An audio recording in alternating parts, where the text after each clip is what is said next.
Hello, this is a quick video to show how to use grid fill in Blender.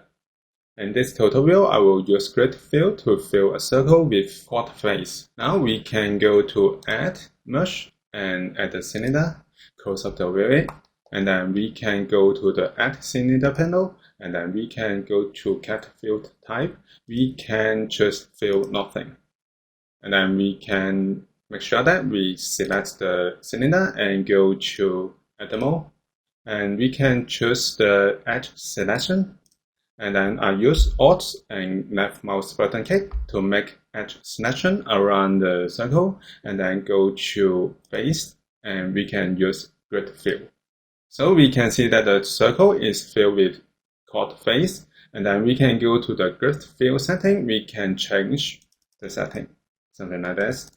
So this is how we can use grid fill in Blender. Thank you for watching this video. Hope this helped. Please subscribe this channel. More video will be shared with you. I'm cgian. See you in the next video. Bye bye.